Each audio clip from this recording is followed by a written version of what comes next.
Hello friends, today I am here to discuss one very important judgment of Madras High Court, Madurai bench of Madras High Court, wherein in one of the matters, which is writ petition number 2127 of 2021, DY Beetal Enterprises versus the state tax officer. The Madurai bench, the Honorable Madurai bench of Madras High Court has taken a view wherein it is said that no action for recovery of the input tax credit availed and utilized by the purchaser can be taken against the purchaser unless there is an inquiry against the seller. Now, to be precise, I'm sorry, because it has to be in Hindi also, as per the request of most of the viewers. बहुत important मुद्दा इसमें involve है. GST law में section 16 subsection 2 4 conditions prescribe करता है. उसमें एक condition है कि आपको गुड्स मिले होने चाहिए, एक कंडीशन है कि आपके पास इनवॉइस होना चाहिए, और सबसे महत्वपूर्ण क्लॉज सी जो है सेक्शन 16 सबसेक्शन 2 उसका क्लॉज सी वो ये बोलता है कि आपको, यानी सप्लायर जिसको आप टैक्स, जिससे आप माल खरीद रहे हो और जिसको आप टैक्स का पेमेंट कर रहे हो, वो गवर्नमेंट को टैक्स पे कर दे, वो अश्योर करना चाहिए. इस केस में क्या हुआ, जो पिटिशनर है उसके अगेंस्ट में एक ऑर्डर पास किया गया. तो ये रिट ऑफ सर्शोररी एंड मैंडमस का रिट था. आर्ग्यूमेंट्स ये थे कि आप बोल रहे हो कि आपने जो सप्लायर्स हैं उससे माल नहीं खरीदा या वहां पे मूवमेंट नहीं हुआ, और आपने जब सप्लायर का असेसमेंट किया तो उस असेसमेंट के दौरान आपने जो मेरे पास जो परचेजेस हुई थी उस लायबिलिटी को कंसीडर ही नहीं किया उसके असेसमेंट में, उसको इग्नोर कर दिया. सो पिटिशनर ने ये पॉइंट आउट किया ऑनरेबल कोर्ट के सामने कि ये कैसे हो सकता है. अगर मैं इस केस में चार्ल्स और उनकी वाइफ है शांति, अगर मैं चार्ल्स और शांति जी के साथ कोई परचेजेस करता हूं उनसे, और जब आप उनका असेसमेंट कर रहे हैं तो उन्होंने अविनाश को क्या सेल किया, आप उस चीज को पूरा कंप्लीटली इग्नोर कर रहे हैं, और आप अविनाश के लिए ये एलेज कर रहे हैं कि आपको ना तो गुड्स मिले, इसलिए आप फेक इनवॉइसेस में, और आपने जो आईटीसी लिया वो 16(2)(c) के वायलेशन में है और आपको क्रेडिट नहीं मिलेगा. तो ऑनरेबल कोर्ट इस चीज पे काफी स्ट्रिक्टली व्यू लिया. कोर्ट ने एक पिटिशनर ने इसमें एक जजमेंट भी कोट किया था, Shri Vinay Aga agencies versus the assistant commissioner city वदा Palani.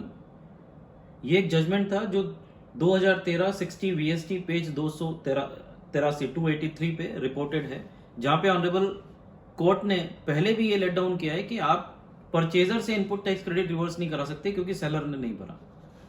यहां पे भी यही मुद्दा आ रहा है, लेकिन यहां पे सबसे इंपॉर्टेंट जो इशू है वो ये नहीं है कि सामने वाले ने नहीं भरा, ये एक एलिगेशन है. सामने वाले से आपके पास माल नहीं आया, मूवमेंट नहीं हुआ, ये एक एलिगेशन है. लेकिन मेन मुद्दा ये है कि सामने वाले को असेसमेंट के समय इस इशू पे इंक्वायर ही नहीं किया गया, इंटेरोगेट ही नहीं किया गया, रिकॉर्ड ही नहीं किया गया. इसलिए कोर्ट ने यह व्यू लिया कि भाई आप ऐसा कैसे कर सकते हो. ठीक है, लॉ बोलता है 4 कंडीशंस है, सामने वाले से आपको माल आना चाहिए, आपके पास इनवॉइस होना चाहिए, सामने वाले ने पेमेंट कर दिया होना चाहिए. लेकिन सामने वाले ने पेमेंट कर दिया या नहीं किया, जो भी एलिगेशन थे, पहले आपको सामने वाला, यानी जिसने मेरे से टैक्स कलेक्ट कर लिया, उसका आप असेसमेंट कर रहे हो, तो पहले आपकी जिम्मेवारी बनती है कि आप उसके पास जाके उससे रिकवर करें. अगर उससे रिकवरी नहीं होती तब आप मेरे पास आ सकते हो, वो भी एक स्पेसिफिक सर्कमस्टांस में, वो मैं आपके साथ डिस्कस करूंगा.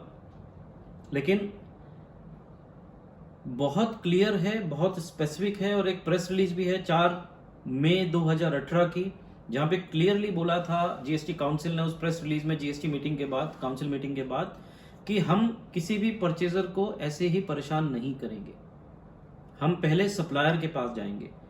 अगर सप्लायर है, सप्लायर से रिकवरी हो सकती है तो हम सप्लायर से ही रिकवरी करेंगे.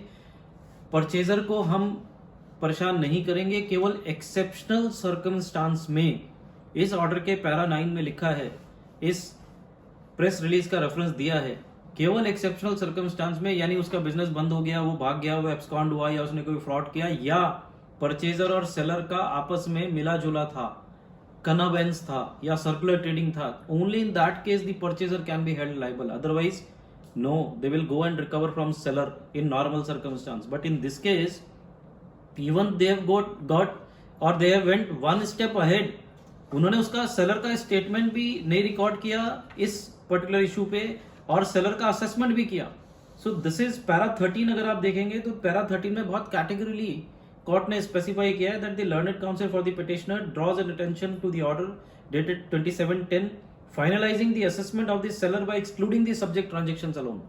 यानी केवल अविनाश के ट्रांजेक्शंस को अवॉइड कर दिया आपने सेलर के असेसमेंट के समय, और सेलर का असेसमेंट कर दिया, और अब आप अविनाश के पीछे लग गए और आपने अविनाश को ये एलिगेशंस कर दिए कि भाई आपके पास गुड्स नहीं आए थे, उसने पेमेंट नहीं किया, इसलिए अब आपको ये इनपुट टैक्स क्रेडिट जो आपने लिया था उसको रिवर्स करना पड़ेगा. So court has taken it very seriously in para 13-14 and they have clearly said that this is a flaw of certain fundamental rights. आप ये नहीं कर सकते कि आप सामने वाले को आंख बंद कर लें और मेरे को आप पकड़ लें. No, it can not happen. And prima facie you are an officer, it is your responsibility, because he has already collected tax from me. As a purchaser, I have already paid tax to him. So now it is your responsibility to collect tax from the seller. Now, in spite of collecting the tax collected by the seller from the seller, you are ignoring the consequence or ignoring the transaction absolutely in seller's case, और आप purchaser से आके recover कर रहे हो, वो गलत है. So court clearly पैरा 15 में लिखती है कि इट नीड्स टू बी क्वैश्ड. जो भी ऑर्डर आपने दिया है वो क्वैश होना चाहिए ऑन द ग्राउंड्स दैट जो सेलर था चार्ल्स, उसकी इंक्वायरी नहीं की गई.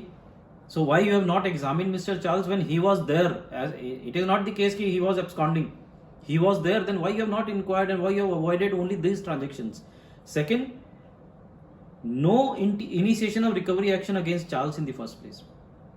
आप पहले जाके उससे रिकवर करिए सर. उससे रिकवर नहीं होता तब आप कानून देखिए कि 16(2)(c) में लिखा है कि उसने पैसा नहीं भरा, तब हम आपके पास आ सकते हैं. आईटीसी आपका गलत है, अदरवाइज आप नहीं आ सकते साहब. तो जब तक आप कोई एक्शन जो डिफॉल्टर है उसके अगेंस्ट में नहीं ले रहे हो, और जो परचेजर है डायरेक्टली क्योंकि वो इजीली अवेलेबल है, या अब आपको उसका असेसमेंट करना है, पहले आपने अवॉइड कर दिया, ये गलत है. So this was the entire facts of the case. Now let us come to the conclusion and then I'll add 2-3 points, क्योंकि लोगों के बीच में बहुत confusions है इस केस को लेके, and many people are very happy जिन्होंने नोटिस मिले हैं या नोटिस पाए हैं जिन्होंने कि उनके सेलर ने टैक्स नहीं भरा, या जो सर्कुलर ट्रेडिंग में इन्वॉल्व है या फेक इनवॉइसिंग में इन्वॉल्व है, दे आर वेरी हैप्पी कि अब ये ऑर्डर के बाद उनको हेल्प मिलेगा. No sir, it is not the case. यहाँ पे सिंपल सा फंडा था. कोर्ट ने ये इसलिए सुना और इसलिए फेवर में दिया क्योंकि सेलर आपके पास था, आपने सेलर की असेसमेंट करते समय इस चीज को पूरी तरीके से अवॉइड किया. दैट वाज द रीजन कि कोर्ट ने इतना स्ट्रिक्टली व्यू किया इसको. Otherwise in normal circumstance, see number 1, मैंने बहुत सारे पहले भी रिकॉर्डिंग्स किए, उसमें अपने व्यू को बहुत क्लियरली शेयर किया है. 16(2)(c) मैंने खुद काफ़ी कोर्ट्स में चैलेंज किया है. मैं मानता हूं कि वो गलत प्रोविजन है, बिकॉज आप 100 लोग जो गलत हैं वो छूट जाए चलेगा, लेकिन एक जो आदमी सही है उसको आप सजा नहीं दे सकते. As simple as that. तो लॉ कभी भी इस तरीके से नहीं बनाया जा सकता कि इसमें एक भी व्यक्ति के अगेंस्ट में वो यूज किया जा सके. तो बहुत सारे ऐसे जेन्युइन परचेजर हैं, बहुत सारे ऐसे इंस्टेंसेस हैं जहाँ पे जेन्युइन परचेजेस हुई हैं, सब कुछ जेन्युइन हुआ है, सेलर भाग गया है, या सेलर ने 1 साल पहले बंद कर दिया है बिजनेस, आपने 3 साल पहले परचेज किया, 5 साल के बाद डिपार्टमेंट आ रहा है, 4 साल के बाद वो बोल रहा है कि साहब अभी तो उसका दुकान नहीं है, जबकि आपने जेन्युइन परचेजेस किए थे. डिपार्टमेंट भी श्योर नहीं है कि उसने टैक्स भरा है कि नहीं भरा है, क्योंकि कोई मैकेनिज्म नहीं है. So there are ways and means, there are various arguments which can be placed, and I am of the view कि 16(2)(c) जो प्रोविजन है प्रोविजन ही गलत है. ऐसा आप नहीं कर सकते. लेकिन कब नहीं कर सकते? जब आप एज एन ऑफिसर आपने सेलर को रजिस्ट्रेशन दिया है, आप सेलर को ढूंढें, सेलर से रिकवरी करने की पूरी कोशिश करें, उससे अगर रिकवर नहीं होता या आपको कहीं ना कहीं ये लिंक मिल जाता है, या आप ये इस्टेब्लिश कर पाते हैं कि जो सेलर और परचेजर हैं ये आपस में मिले हुए हैं और ट्रेजरी को या गवर्नमेंट रेवेन्यू को कहीं ना कहीं फ्रॉड करने के इंटेंशन से इन्होंने ये ट्रांजेक्शन्स किए हैं, जबकि ये ट्रांजेक्शन्स जेन्युइन नहीं है। उन केसेस में आप ये हार्श प्रोविजन यूज कर सकते हैं 16(2)(c) का। तब भी मैं बोलूंगा कि नहीं कर सकते, क्योंकि जो फंडामेंटली गलत है, जो कॉन्स्टिट्यूशनली गलत है, वो गलत है। आपके पास वेरियस वेज एंड मीन्स है जहां से आप रिकवरीज कर सकते हो, आप पेनल्टीज लगा सकते हो, बट 16(2)(c) प्रोविजन पर से इंडिविजुअली अगर मैं देखूं तो वो मुझे ठीक नहीं लगता। But I am no one to comment on that, I have just shared my views. So वो लोग, जिन लोगों के पास ये नोटिस आया है, वो लोग इस ऑर्डर की वजह से खुश ना हो, क्योंकि फैक्ट यहाँ पे ये था कि सेलर से इन्होंने ये इशू पे बात ही नहीं की। अदरवाइज इनका पहले काम ये था कि अगर इनको लगता था कि सेलर ने अविनाश को सेल नहीं किया है, तो सेलर को बोलते कि भैया तुम्हारी सेल फेक है, उनको अलेज करते, उनके ऊपर रिकवरीज लगाते कि आपने जो सेल किया अविनाश को उसका टैक्स नहीं भरा। उसके बाद अगर चांसेस थे तब आप 16(2)(c) में मेरे पास आते, अदरवाइज आप मेरे पास नहीं आ सकते। सो फ्रेंड्स, चूंकि एक शॉर्ट वीडियो है, मैं इसमें बहुत डेलिबरेटली बात नहीं कर पाऊंगा, बहुत डिटेल में बात नहीं कर पाऊंगा, लेकिन बहुत क्लियर व्यू है।